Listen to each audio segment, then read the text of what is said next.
Hi everyone, Liz Danoon here. Formal school methods don't work for many children, and when this is the case, you're the key to your child's school success. Today, I'm going to show you how to do this. Today is all about teaching reading. I'm going to give you a very quick lesson so you can help your child specifically. So, strap yourself in and let's get ready to learn. There is an important set of skills that your child needs to have to be able to break down words to read and spell them. These skills have a logical order. It's a bit like having all the tools you need to build a house. If your child is missing a skill, they will have gaps in their learning, which means they can't move forward. These skills allow children to break down larger words into their smaller parts and then know which spelling rules to apply when a word can't be sounded out. The first skill is to understand that there are 26 letters in the alphabet. There are 5 vowels. Here they are here. A, E, I, O and U. And 21 consonants which represent all the other letters. Now, some of this may seem a bit basic, but beware. There is also the letter Y, which is a consonant but pretends it's a vowel in many words, like these ones: gypsy, type and buy.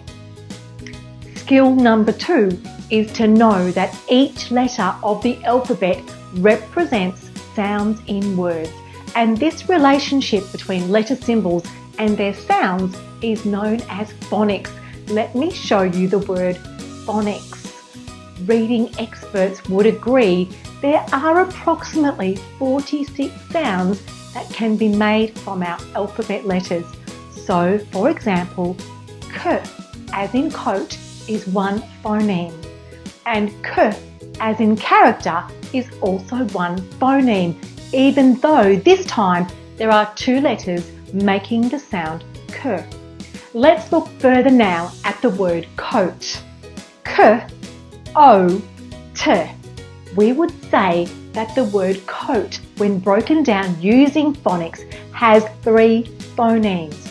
K is 1, O is 2, and T is 3. Getting your child to understand phonics and phonemes is a big part of being able to decode words. Use dots above letters, circles, colours or concrete materials like blocks to represent each phoneme in words. Now for skill number 3. Let's look at syllables. Here's how you spell it here. Again, this is another way we break down words to read and spell them. Let's look at the word ambulance. Put your hand under your chin and say the word along with me. Ambulance. How many times did your hand drop? I hope you're going to say 3 because the word ambulance has 3 syllables. Another point to add here is that every syllable must have a vowel. That's right, every syllable must have a vowel. And don't forget about tricky Y. It can also be the vowel, like in this word, bystander.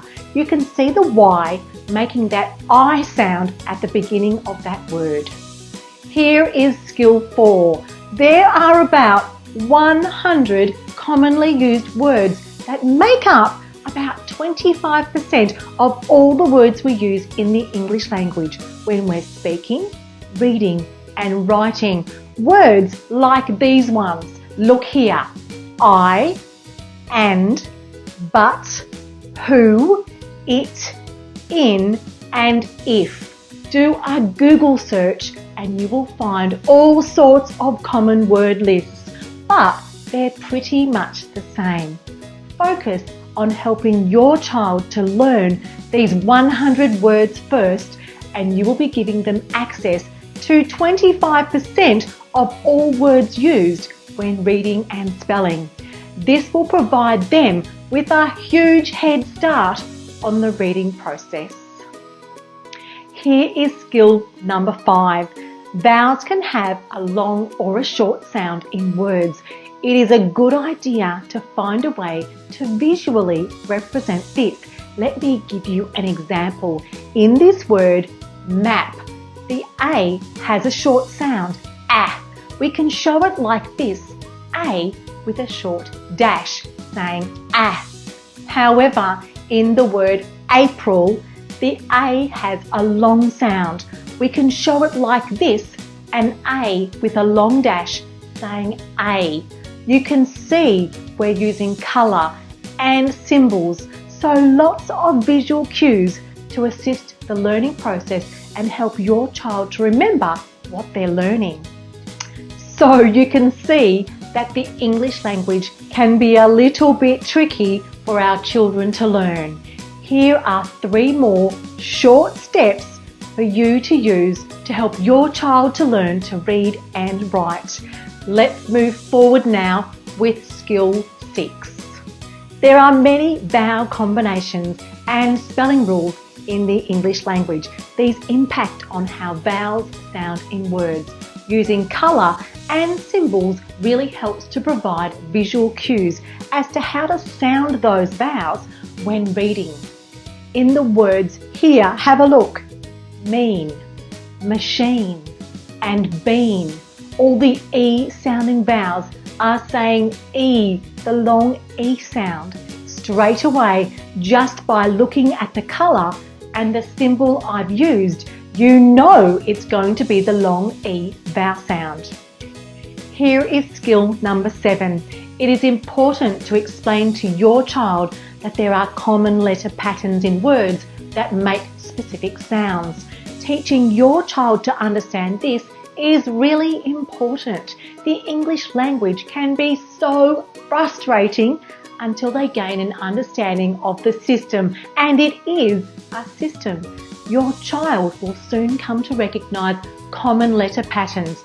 For example, the sound sh can be made using these letters, S and H. We call these common letter patterns letter blends. But there are other common letters that make this sound. In sugar, the S says sh. In potion, the TI says sh. In magician, it's the CI that says shh.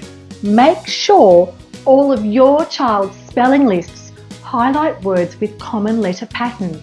This makes the words easier to learn and remember. Now, let's supercharge the speed of your child's reading with skill number 8. This is the icing on the cake. Reading practice makes perfect, and one of the best ways to do this quickly is with speed training. Find a suitable passage of text that's right for your child's level. As a guide, for one A4 page of text, they shouldn't make any more than 20 reading errors. Make sure it's on a topic that your child finds interesting.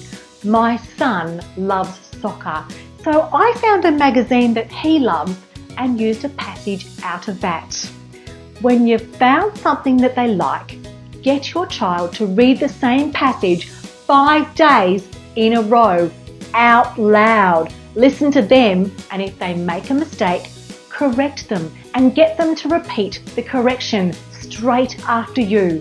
Remember, it must be the same passage and 5 days in a row. Time them and record their time on a graph. After 5 days are up, choose a different passage and repeat the same exercise. Over time, you will see amazing results.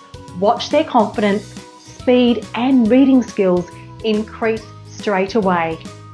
So that's it. You now know the 8 key skills your child needs to learn to read and spell.